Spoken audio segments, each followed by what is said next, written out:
Vietnam Veterano by Al Reyes. Here on Democracy Now!, democracynow.org, The War and Peace Report. I'm Amy Goodman. Immigration has long been a hot-button issue, but ever since Arizona passed this controversial anti-immigrant law that orders police officers to stop and interrogate anyone they suspect is an undocumented immigrant, immigration has been thrust front and center into the national debate. The law has been the target of protests and boycotts across the country. Critics say it's an open invitation to racial profiling and arbitrary detention of Latinos. But the Hispanic community in this country is the target of a different kind of profiling as well, one that's rarely talked about, the military's targeting of Latino recruits. Marco Amador is an independent media activist and community organizer in East Los Angeles. He's the founder of Producciones Cimarron and the Center for Community Communications. He filed this report with Big Noise Media Collective. It's called Yo Soy El Army. Prospects of reinstating the draft, even as President Bush makes plans to expand the overall size of the Army. There's no end in sight to U.S. involvement in the Iraq War. The military clearly is not big enough. It is in our vital national interest to send an additional 30,000 U.S. troops to Afghanistan. We are facing a crisis in terms of troop shortage. You want to unify Republicans and Democrats, bring up the draft, because we're all opposed to reinstating the draft. There's no draft, of course, but we have not fully mobilized the nation. 10 years of war in Afghanistan and 7 in Iraq have stretched America's all-volunteer army to its limit. With almost 1,000 permanent military bases around the globe, the U.S. needs to add another 92,000 troops to its 2.5 million-member armed forces. The constant need for troops to maintain this massive global presence is causing a crisis in recruitment. I do solemnly swear to support and defend the Constitution of the United States against all enemies, foreign and domestic. So help me God. In poor and working-class communities across the U.S., military recruiters are working their way into schools, churches, and community groups. They are making the military a normal part of American life.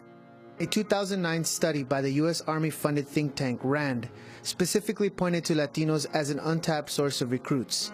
The study encourages the military to aggressively target the Latino community. Going way back to the Clinton administration in the 90s, there was a recognition in the Pentagon that the largest military age group in the coming decades, really, was going to be Latino, just because of the way the population was growing. Demographically, we were going to have the largest pool of young people. Jorge Mariscal is a Vietnam veteran and professor of Chicano Studies at the University of California in San Diego. They also realized that our young people don't have all the educational and job opportunities that some other groups do. So that meant that we were a logical community to focus on. These things, in combination with the population growth, really meant that we had a target on our back as a community. Latinos tend to do very well at basic training, not drop out of basic training so much as other groups. They tend to stay in the military longer. Margaret Stuck is a lieutenant colonel in the U.S. Army, immigration law consultant for the Department of Defense, and a professor at West Point. Many Latinos are comfortable with a more conservative or traditional lifestyle, I suppose you might say. They're not, they're able to handle a hierarchical military structure where people in charge will give orders and everybody else is expected to follow the orders. There's some communities that are less likely to be interested in that kind of lifestyle, but generally speaking, and again, this is generalization, Latinos adjust pretty well to that kind of lifestyle, and I think it's part of its cultural.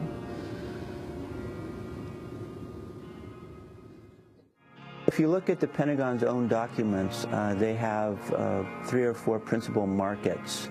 And it's interesting that those markets aren't defined by ethnicity, but if you look at those markets, there are just a lot of Latinos there.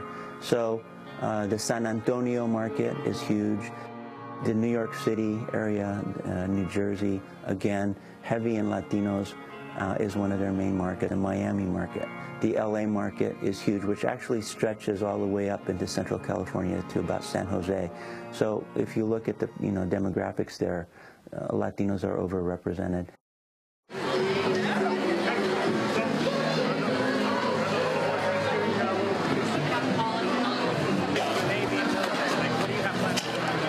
today we have a college career fair, and right now, just to make it a little more interesting, we bring our pull-up bar. Pretty much what we do here is we give out information about the Marines. We let them know what the qualifications are. We dispel any myths or clear up any rumors. All right. At LA's Manual Arts High School College and Career Day, Navy and Marine recruiters are on hand presenting the military as an alternative to college or work in the private sector. The 2001 No Child Left Behind Act requires every high school in America to give the military access to its facilities and even student records for the purposes of recruiting. Right now, I'm an electrical engineer. I work on $2 million worth of equipment. Along with that, I already got my college degree. Today's military not only recruits students, but their teachers as well.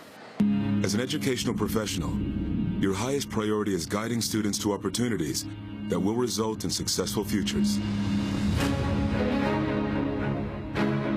We would like you to consider that one of these opportunities might very well be the United States Marine Corps.